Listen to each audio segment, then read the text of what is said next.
নমস্কার দর্শক বন্ধুরা, welcome back to our YouTube channel হৃদয় ও মনের হদিশ।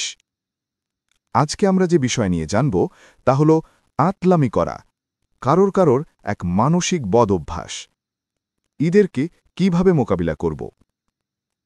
আমাদের মধ্যে এমন কিছু মানুষ আছেন যারা সবসময় কিছু না কিছু আতলামি করেন। যেখানে সোজা পথে চলা যায় সেখানে তারা ঘুর পথে যায়, যেখানে সামান্য সৌজন্যই যথেষ্ট সেখানে তারা নাটক করে, অতিরিক্ত আবেগ দেখায় আর প্রায়ই অযথা ঝামেলা তৈরি করে। নিজেকে সব বিষয়েই পণ্ডিত মনে করে, আত্মমরিতায় চূড়ান্ত। আমরা বলি ওর আতলামি আবার শুরু হল। কিন্তু আপনি কি জানেন এই আতলামির পেছনেও আছে মনস্তাত্ত্বিক কারণ? মানুষ স্রেফ মজা করার জন্য এমন হয় না। মনস্তত্ত্ব বলে আতলামি আসলে এক ধরনের অ্যাটেনশন সিকিং বিহেভিয়ার, মানে মানুষের মধ্যে এমন এক মানসিক প্রয়োজন থাকে যেখানে সে চায় অন্যরা তাকে লক্ষ্য করুক, চিনুক, মূল্য দিক, গুরুত্ব দিক। চলুন দেখি কেন কিছু মানুষ এমন আচরণের দিকে ঝুঁকে পড়ে।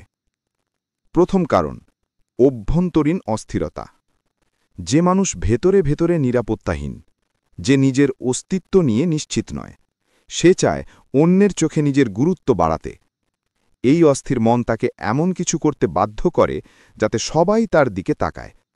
ফলে সে করে অদ্ভুত আচরণ, অতিরিক্ত নাটকীয়তা, কখনো বাড়াবাড়ি ধরনের আবেগ প্রকাশ, যেন সে না থাকলে কিছুই হবে না। এই প্রবণতাকে মনোবিজ্ঞান বলে হিস্ট্রিয়নিক পার্সোনালিটি ট্রেটস। দ্বিতীয় কারণ হল স্বীকৃতির ক্ষুধা, নিড ফর ভ্যালিডেশন। কিছু মানুষ সবসময় অন্যের প্রশংসা, মনোযোগ বা অনুমোদনের ওপর নির্ভর করে। তারা নিজেদের সম্পর্কে আত্মবিশ্বাসী নয়, তাই অন্যের প্রতিক্রিয়া থেকেই নিজেদের মূল্য মাপে। যখন কেউ তাদের পাত্তা দেয় না, তারা আতলামির মাধ্যমে সেটা আদায় করে নিতে চায়। জুড়ে জুড়ে হাসি, একটা বাড়াবাড়ি প্রতিক্রিয়া, একটা নাটকীয় মন্তব্য, এসবের ভেতরেই লুকিয়ে থাকে এক নিঃশব্দ আর্তি, আমাকে একটু লক্ষ্য করো। তৃতীয় কারণ হল শৈশবের অভিজ্ঞতা। যে শিশুর ছোটবেলায় মনোযোগ কম পেয়েছে বা যার আবেগকে গুরুত্ব দেওয়া হয়নি, সে বড় হয়ে এমনভাবে আচরণ করে যাতে সবাই তাকে গুরুত্ব দেয়। এমন মানুষ অনেক সময় বুঝতেই পারে না সে কেন অযথা অতিরিক্ত প্রতিক্রিয়া দেখাচ্ছে। এটা তার মধ্যে তৈরি হওয়া এক অভ্যাস, যেখানে মনোযোগ পাওয়া মানেই সেভাবে ভালোবাসা পাওয়া।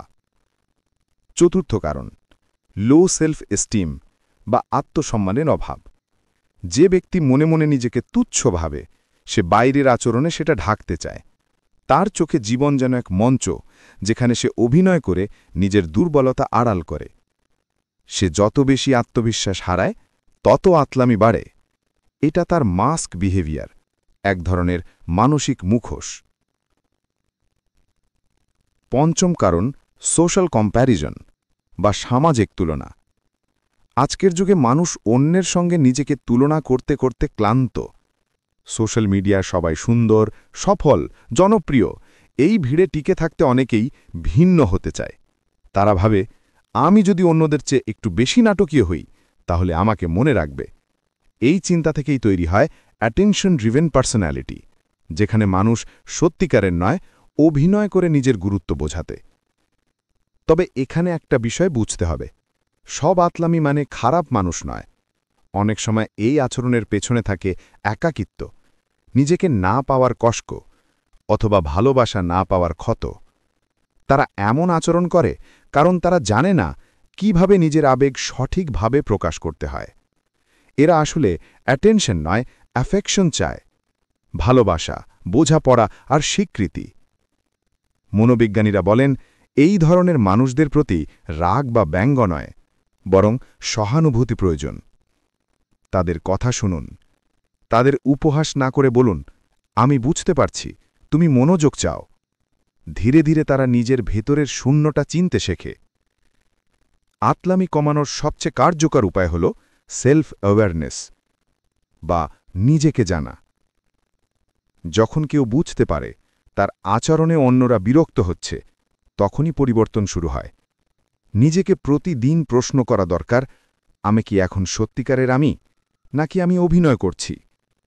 এই আত্মজিজ্ঞাসাই আচরণ বদলানোর প্রথম ধাপ।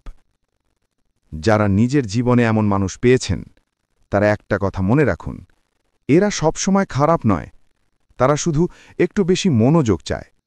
তাদের আচরণকে সরাসরি আঘাত হিসেবে নেবেন না, বরং সীমা রেখে শান্তভাবে আচরণ করুন। যদি সম্ভব হয় তাদের বোঝান, আপনার মূল্য আপনি নিজেই নির্ধারণ করবেন, অন্যের প্রতিক্রিয়া দিয়ে নয়।